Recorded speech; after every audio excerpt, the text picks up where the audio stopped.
A gente vai continuar aproveitando aqui esses elementos para trazer entrevista com Gilvan Bueno. Gilvan, bem-vindo mais uma vez ao nosso Bastidores. Tudo bem, Gilvan? Tá tudo certinho aí hoje?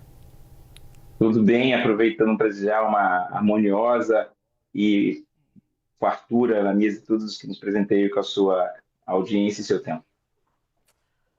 Obrigada, é isso mesmo, Gilvan, bem lembrado. Os preços do petróleo dispararam depois que o presidente Donald Trump disse que o país manteria ataques ao Irã, mesmo tendo se comprometido, vale lembrar, com um cronograma para encerrar a guerra.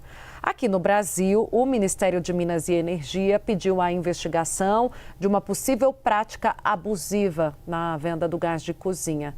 Queria trazer a conexão entre essas duas informações contigo, Gilvan Bueno. Como é que, primeiro, essa declaração do Donald Trump tem repercutido para além da narrativa na economia? E depois, olhando um pouco para o Brasil, sobre essas várias operações, as investidas do Brasil em operações sobre combustíveis e agora gás de cozinha para tentar amenizar os preços impactados também pela guerra no Oriente Médio. Olha, aqui, pela parte do que vem acontecendo nos conflitos, o que eu tenho me dedicado a realizar, tá? É conversar com vários bancos de investimentos, com vários economistas, visitar algumas instituições, para entender o ponto central do que vai acontecer e os impactos. Então, o ponto central em todas as discussões que eu tenho participado, Thaís, Tainá, é tempo, prazo de duração dos conflitos e prazo de duração da instabilidade.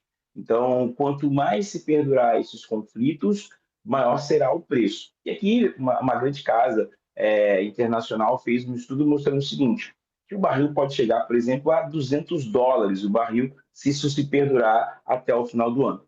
Um outro banco americano desenhou cenários de quando será. E tem uma variável também, Tainá, que é a questão da capacidade de circulação no Estreito de Hormuz. Se essa capacidade ficar até 5%, a gente tem muita pressão nos preços. Isso pode mudar toda a conjuntura econômica mundial, olhando para um campo que é sempre muito perigoso, que é a inflação. E qualquer coisa de inflação que venha a acontecer prejudica muito o Brasil, porque o Brasil tem, como eu sempre destaco aqui, segundo os dados do IBGE, 30 milhões de pessoas que vivem com entre 1 e 2 salários mínimos e que qualquer pressão nos preços pode prejudicar isso.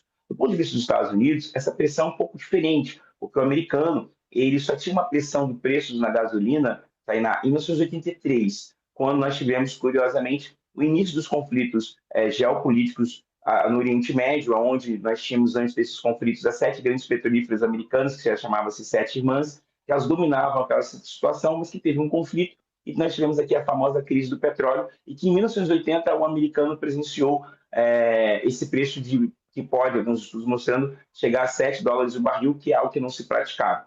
E o Donald Trump, e segundo vários analistas dos principais editoriais jornalistas dos Estados Unidos, não está preocupado com essa questão de inflação nas eleições agora, as eleições de novembro, que falam, dividem a casa, né, a Câmara dos Deputados e dos Senadores dos Estados Unidos.